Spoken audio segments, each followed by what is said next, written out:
So welcome back to SSCI Insights. My name is Madeline Vanderhayden, and today I am pleased to be joined by Sonia Cordera, Deputy Director of Food Crops and Ingredients at IDH. Today we'll be speaking about how the Secretariat of the Sustainability Initiative of Fruits and Vegetables, the Sustainable Juice Covenant, and the Floricultural Sustainability Initiative, all of which work with IDH, the Sustainable Trade Initiative, have sent a letter to schemes encouraging them to join the SSCI benchmark process. Sonia, thanks so much for joining me today, and I'm really looking forward to our conversation. Thank you very much, Madeleine, for inviting me here today to be with you. It's a pleasure. Pleasure for me as well. So Sonia, to get us started, let's look at the big picture. Can you tell us a bit more about your role at the IDH and also explain sustainability standards landscape for us? Yes, sure.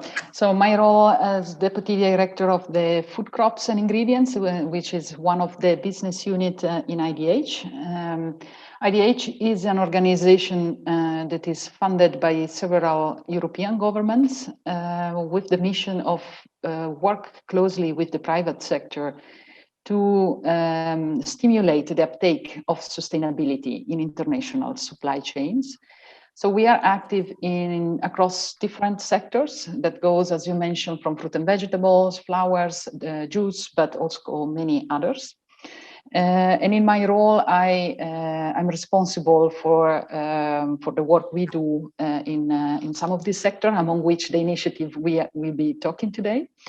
And how do we see then from IDH the sustainability landscapes of standards?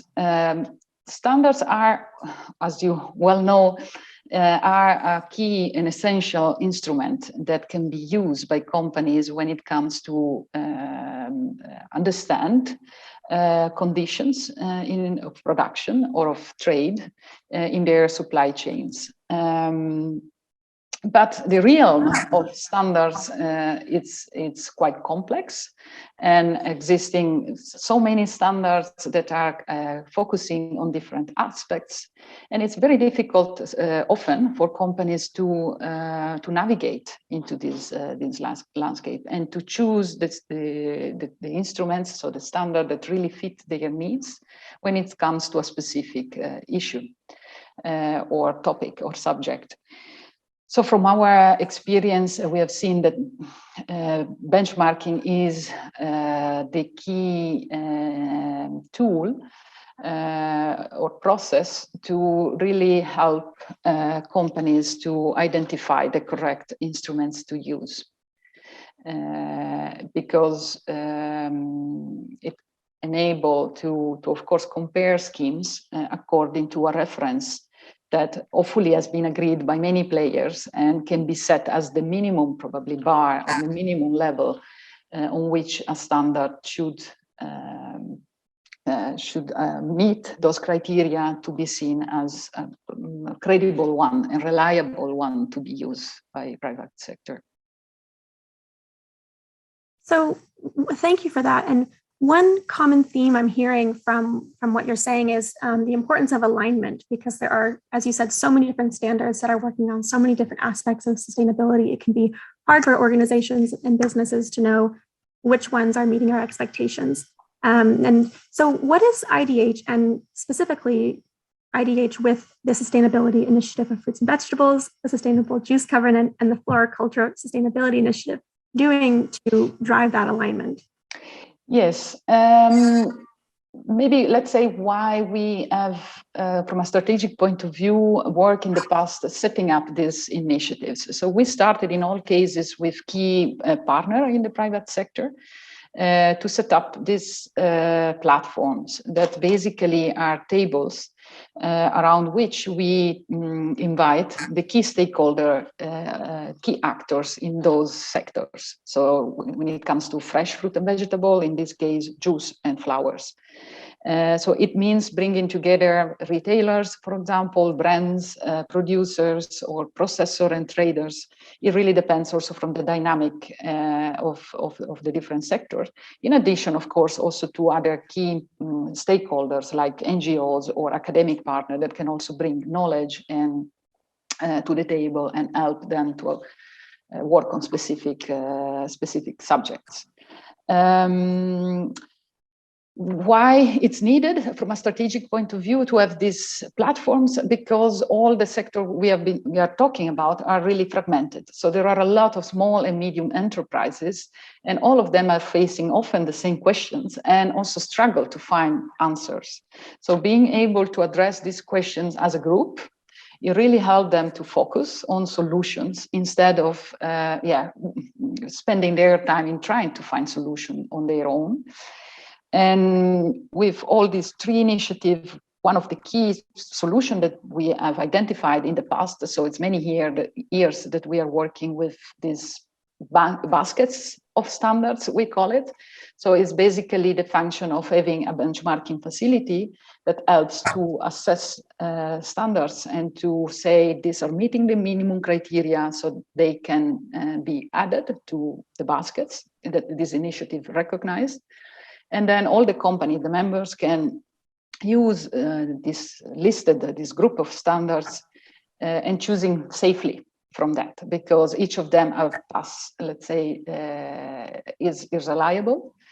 And we always supported this solution because also we didn't want to create new standards, and there is never a solution that can fit all the needs, because from a regional perspective, from for example the size of a company or a facility, so condition can really change. So having the possibility to choose from a group of possible solutions really help company to identify the best one that fits their reality. And also, and hopefully the reason is really to, as I mentioned before, to increase efficiency and also avoid duplication of efforts. So having producer or facility to have to do a lot of audits because the market required maybe different labels.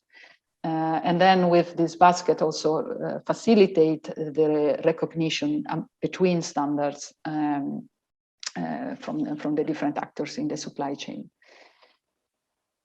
So this kind of basket of schemes that you're talking about, why is it so important for businesses, organizations to have access to this pool of recognized schemes? What is it? What value does it add? As I mentioned, is first of all, to be sure that it's not only if you want a decision taken internally in one organization, but is the decision taken together with all the other partners in that sector, that's the basket that we can safely choose from. So it's a shared solution, recognized solution. So that really helps also to avoid duplication, really time spent on the subject for companies. So this is really why companies that are members of our initiatives also value the basket. And of course, the basket has to be revised over time to remain relevant. And that's why we are now looking also at SSCI to start with a new process, for example, for the social basket of standards.